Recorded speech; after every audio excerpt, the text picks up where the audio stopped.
jam na ga si a thai jam lo tu ni tao man na se am hu khâu lo tu ni soi man na se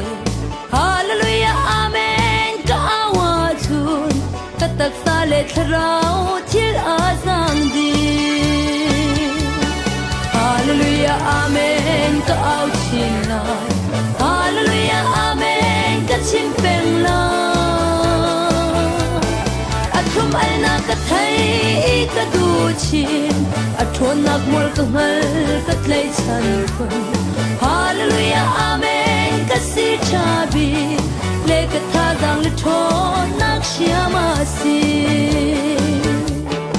hallelujah amen thon nak thongin thing hui cancer zot nak tam pi an ram ko chia khwa bang chem tron mi ni luat na hu in boy pa an thang tha chung lai ra dau nak cha mang chia u si leng lai ra dau nak cha mang chia u si kharau mi le pa na ra ka te na hallelujah amen ka za pi lo hallelujah amen ka au chi lai hallelujah amen ka chim peng la athum al na ka thai ka du chi athon nak mol ka ngal ka tlai san khun hallelujah amen ka si chabi le ka tha dang le thon nak shiama si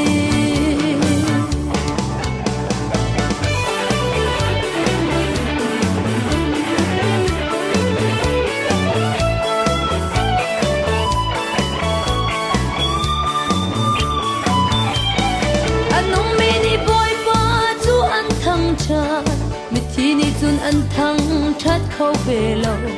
thang that nan ngai tu na kan mu kau chu hallelujah hi a si amen ti chu di suk shi mi na si amen a chun dei zong te thling di amen nun angai tu na chung khari leile van ro sung bi ngai tu an si hallelujah amen ka au chi la hallelujah amen ka chim peng la athum al na ka thai ka du chi athon nak mol ka ngal ka tlai chan ko hallelujah amen ka si chabi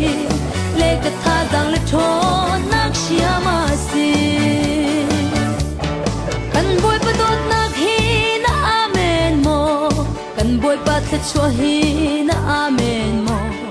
kan pathiani tharau ria tuan nak hi na nun in na amen mo na amen mi chunga dam na ka na amen mi chunga lop na ka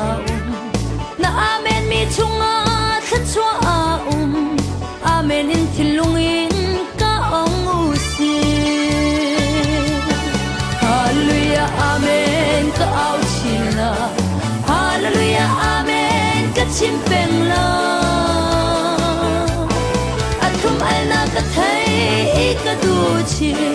athon nak mol ka ngal ka tlai san khun hallelujah amen ka si chabi le ka tha dang le